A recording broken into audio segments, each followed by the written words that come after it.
வணக்கம் சார். ராணிப்பேட்டை மாவட்டம் ஆற்காடு பைபாஸில் சக்தி கம்பெனி மோகன் பேசுகிறேன். நம்ம ஆஃபீஸ் பார்த்தீங்கன்னா இது வந்து சோல்டட் வீடியோ. நம்ம சேனலில் வந்து மாருதி ஈக்கோ 2013-14 ரெஜிஸ்ட்ரேஷன் சொல்லியிருந்தோம்.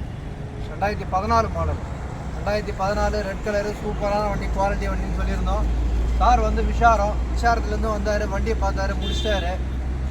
அவருக்கு வந்து தேவையான ஃபைனான்ஸ்லேருந்து எல்லாமே அரேஞ்ச் பண்ணி இப்போ வந்து டெலிவரி எடுத்துகிட்டு போகிறாரு. இந்த அருமையான வண்டி, சூப்பரான வண்டியை சார் எடுத்துகிட்டு போகிறாரு. சாருக்கு வந்து நம்ம ஆஃபீஸ் சார்பாக நன்றியை தெரிவிச்சுக்கிறேன். சார் வந்து 2 வாரத்தை பேசணும். விசாரிச்சுட்டு வரேன் சார். சக்தி கம்பெனி காலத்தில் வந்து பார்த்த வண்டி பார்த்த உடனே பிடிச்சிருச்சு. வண்டி நல்ல கண்டிஷனாகவே இருக்குது. சரி, டெஸ்ட் ட்ரைவ் எல்லாம் பண்ணி உடனே புக் பண்ண வண்டி இன்றைக்கி டெலிவரி எடுக்க போகிறேன். ஆனால் வண்டி ரொம்ப நல்லா தெளிவாக இருக்குது. நல்ல குவாலிட்டியான வண்டி கொடுக்குறாங்க. அதனால நல்லா இருக்குது. நீங்களும் வாங்க. இன்னொரு ஈக்கோ கூட இருக்குது, சில்வர் கலரு, 2013. அந்த வண்டியை எடுத்துகிட்டு போங்க. நம்ம சேனல் வந்து சப்ஸ்கிரைப் பண்ணுங்கள், பெல் பட்டன் நிறுத்துங்க. வண்டி நிறைய வண்டி இருக்குது. என்ன வண்டி வேணுமோ உங்களுக்கு தேவைப்படுற வண்டி எடுத்துக்கலாம். ரொம்ப நன்றி சார்.